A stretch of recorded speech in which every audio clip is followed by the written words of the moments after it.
So you just bought a Cartier Love Bracelet or a Cartier Juste Un Clou, or maybe you own both, but they just don't look as beautiful as they used to. Or maybe you're thinking about buying them, but because of some of the scary videos that are here on YouTube, including one that I uploaded showing my Cartier Love Bracelet basically falling off of my hand, you're a little bit scared, or you just don't know what to do to ensure that your piece is going to last you a lifetime. Well, in this video, I'm going to give you some tips on what you should be doing to ensure that your Cartier bracelets are going to look like the amount of money you spent on them, and that they will keep looking wonderful over all the years to come. Welcome to my channel, friends. My name is Jody, and on this channel we discuss all things fine jewelry. If you're a returning subscriber, welcome back. Thank you for being here. And if you are new, welcome. We're about to have lots of fun. Please subscribe and leave comments telling me what your favorite types of jewelry or some of your favorite designers are, so that we can learn from each other. You also want to turn on the post notifications, because when I upload my shorts, you don't get alerted, so you won't know that there is a new short out there. But if you have the notifications off, you will get to see those shorter videos, and sometimes I leave really great gems or just show you how I'm wearing pieces and outfits of the day and things like that. So you want to check those out as well and make sure you're not missing any valuable content. And also more fun content. I put more fun things over there in the shorts. So all right, let's get into some tips that you're going to need to make sure that your Cartier bracelets look their best. So first things first. So as far as my Love bracelet goes, I got it in 2020. We're now in 2025, which means I've had it over 5 years. And my Juste Un Clou I just got in December of 24. So this one is still only a few months old, but being the jewelry connoisseur that I am, I've gathered up some tips that you're going to want. So for my Cartier Love bracelet, I'm on my third set of screws. So I had the screws that it came with, and then about 2 years after having it with the original screws, I realized that no matter how much I tightened the bracelet, it was still coming apart way too often. I was having to tighten it like every single day. So once that started to happen, I took it back to the store. I made an appointment with my SA, and they decided that the treading of the screws was all gone. So basically there was not enough friction like holding the screws in place, and the screws would just pop right out. So anyways, they sent it in for refurbishing, and then they put the new types of screws in. So if you were to buy a bracelet right now, the screws you would get in it are the screws that they put in at that time. And I enjoyed those for another maybe 2.5 years. And then about 6 months ago, so now I would have been on year 4 of having my bracelet, and I would have been on the second set of screws. That second set of screws started to wear out and do the same thing that the last set was doing. So the bracelet started to pull apart. I would just be doing something with my hands, and then all of a sudden I'm seeing like the two pieces are separating from each other. So now I'm getting really disappointed. I'm like, what have I done? Why did I buy this bracelet? This is so disappointing. How can you spend so much money on something that's constantly falling apart? Blah, blah, blah in my head, right? So I bring it back to the Cartier store again. And the first time they didn't charge me for the screw replacement. And I go back the second time. They assess that the same thing is happening. I had worn out, or over time, the treading of the screws had worn out, and so they sent it back again for refurbishing and put another set of screws in. And that's the screws that are in it now. They've been in there for, I want to say 6-7 months, somewhere there. And it's been going really well with this new set of screws. Now these screws, I feel like they're very similar to the last screws I had, but I think they're even a little bit more upgraded. because when I have the bracelet completely open, the screws cannot fall out at all.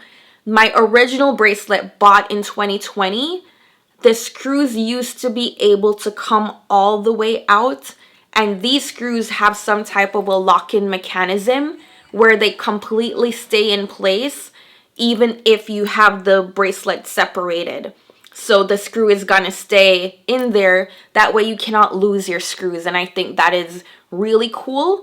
Correct me if I'm wrong, but I really think the one I had in 2020, the screws could fall all the way out, and you'd have to be so careful to make sure that you're keeping the screws safe until you're able to put your bracelet back together. So the wonderful thing is I have the new set of screws, and they didn't charge me to put in that second new set. So here's a tip as far as that is concerned. I discovered why I was having so many issues, and that is because I was not tightening my bracelet often enough. A lot of us treat the Cartier Love bracelet like a set it and forget it type of situation where you put it on and you're done with it forever and you just let it stay. But like with many other things, like driving a car, or I don't know if you have those pots you use at home where your handles start to get loose and you need to tighten them. Same thing. If you're not tightening the screws regularly, and I've started doing mine once a week, so every Sunday I just tighten my screws, what will happen is when a little bit of a gap starts to form, it's going to put too much pressure, or it's going to cause a lot of wear and tear on the overall bracelet because it has enough space for it to wiggle around.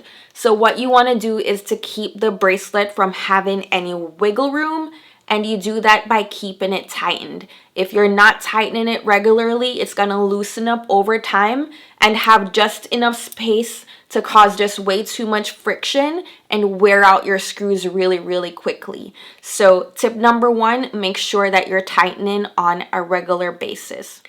Tip number two, keep your bracelet clean. And when I say clean, there are 3 levels of clean that I do.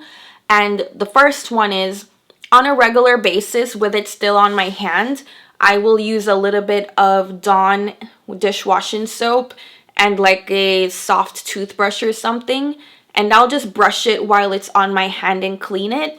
And that is usually enough to get all of the grease off, sanitizer, hand lotion, that kind of thing, and have it looking just good enough. The second level of clean that I will do is to do that method, but then to also follow up with a polishing cloth. And my favorite polishing cloth is the one by Sunshine.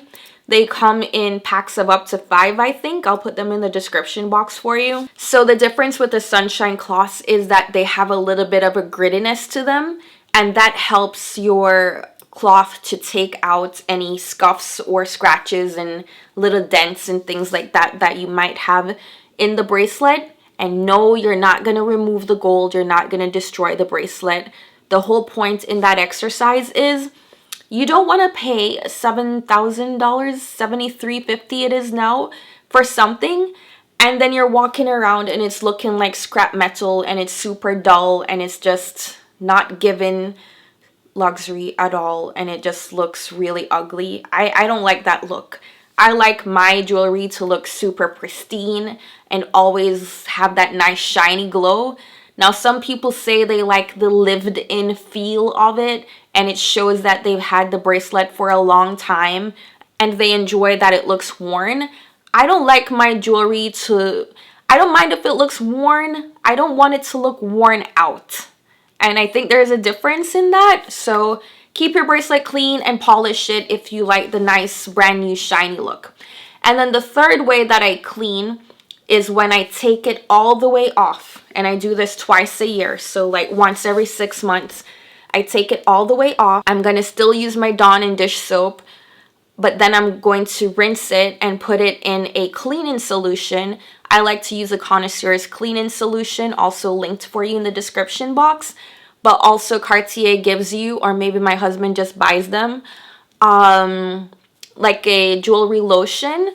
And so you can put the jewelry lotion on the piece, that kind of helps to bring back the luster and all of that and help with the scratches and everything. And then I still follow up with my polishing cloth to finish it off. And I do that twice a year to give it a thorough clean. So at that time, I'm going to be cleaning beneath the screws. I'm going to be getting into all of the little gaps and grooves. I'm going to be cleaning underneath the bracelet itself. And I think that's just so important to do so that you're preventing any kind of buildup and that you're really giving the piece a nice rebirth, if you will, because it's something that you wear every single day. The next way you could go about that is just to take it back to the Cartier store and they'll go ahead and do it for you. I know they're starting to like review things before they do things for free. I'm not sure if that is the case everywhere. But usually if you have an essay or you have a relationship at the store, they're not going to charge you for doing things like that. The disadvantage for me of taking it back to the store is that it can take up to 3 weeks for them to return it to you. And I just don't like being without my jewelry for that long. So I just go ahead and do it myself at home because my method is really good and it always looks amazing. And I get it done within less than 30 minutes and I'm able to wear it again right away. So the next tip that I have for you, tip number 3 for the Cartier Love Bracelet, is be careful how you stack.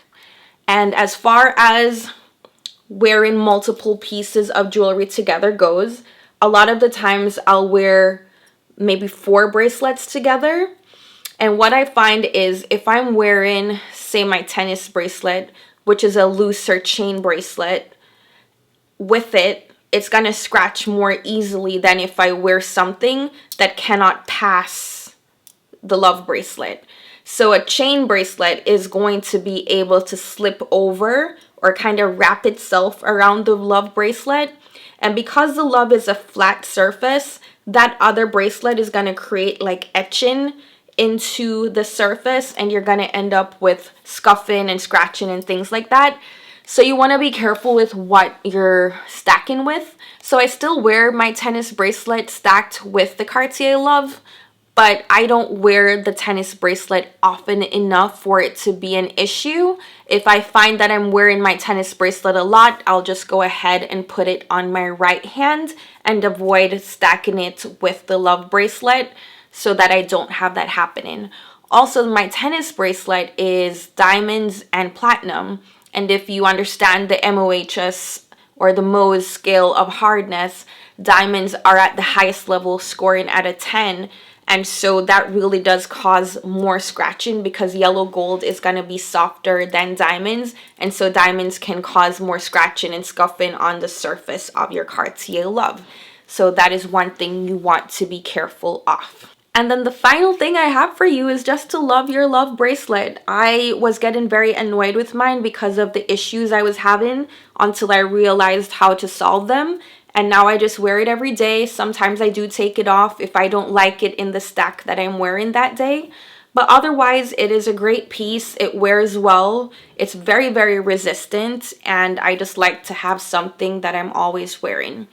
That brings me to the Juste Un Clou. Let's talk a little bit about it. So Juste Un Clou is new to my stack. However, I think the main things for you to know about it is, one, how to open and close it correctly. And the second thing is how to correctly stack, or maybe a better way to stack the Juste Un Clou.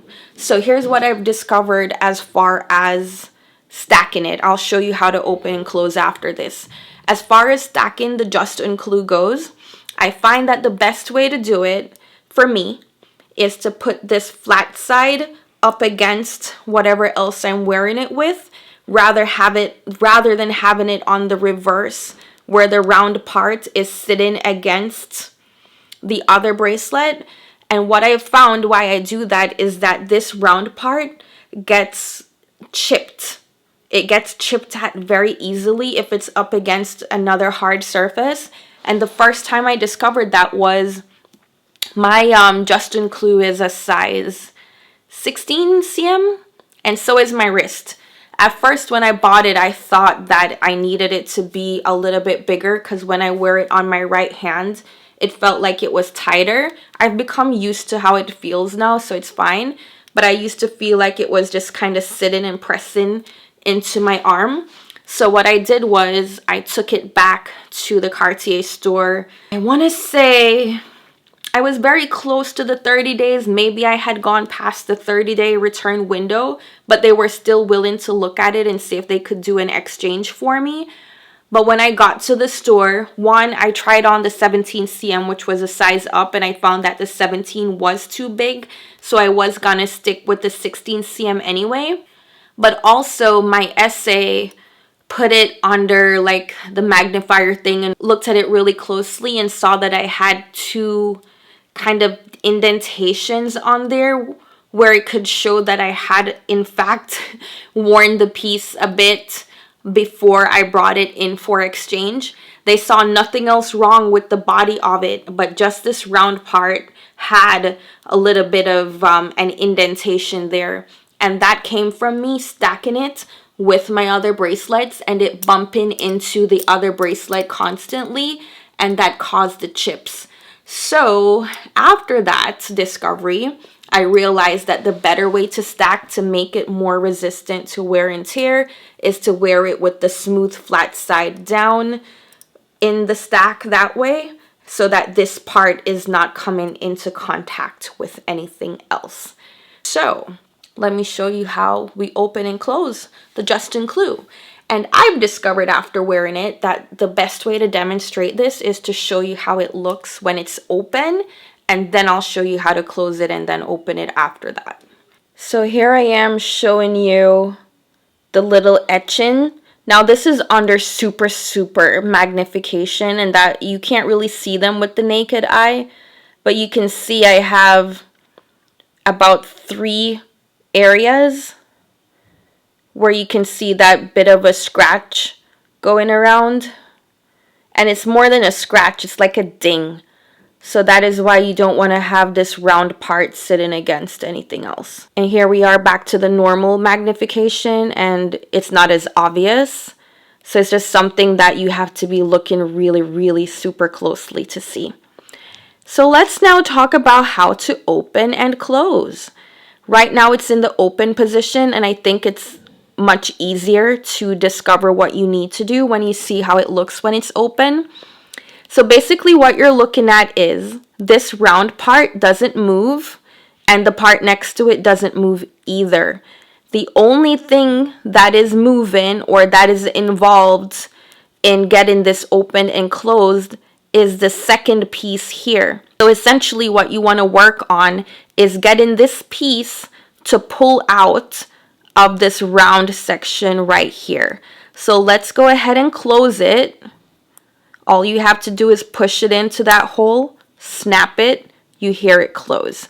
So now it's closed, and now I will show you how to open the Juste Un Clou. So now how you're going to remember which side pulls apart when it's in the closed position is by looking for these etches that are on the bracelet. So the pointy part doesn't move, the round part doesn't move. The part with these little etches on it, that is the part that moves. So what you're going to do is get your fingers underneath the etchy part, and you're going to do kind of a press up motion. So I'm pulling up and then pulling out.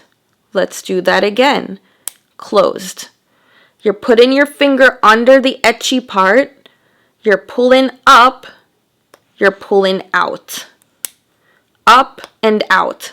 And the reason for the pull up is if all you did was try to pull it out, it's not going to happen. And that's good, because we don't want that to happen, because then it would be able to fall off of your hand super easily. So that is why in order to release the catch, you got to pull up on it first and then pull it back. So let me show you what that looks like if you're doing it on your wrist. I have it open, put it over my wrist. I'm going to come around the top, shut it. And then when I'm ready to open, I have enough wiggle room in there that I can still get my finger under the etchy part, and I can pull it up and pull it back. And that's how you open the Juste Un Clou. Alright friends, let me know if you think this video was helpful. If you're just interested in these pieces and you want to know if they're good investment choices to make or whether they're still worth your money, I have uploaded a video on that right before this one, so go ahead and check that one out. Also go watch my entire jewelry collection if you haven't seen it yet, and tune in for more videos, and also watch the shorts. The shorts are super cool. Alright friends, I will see you in the next video.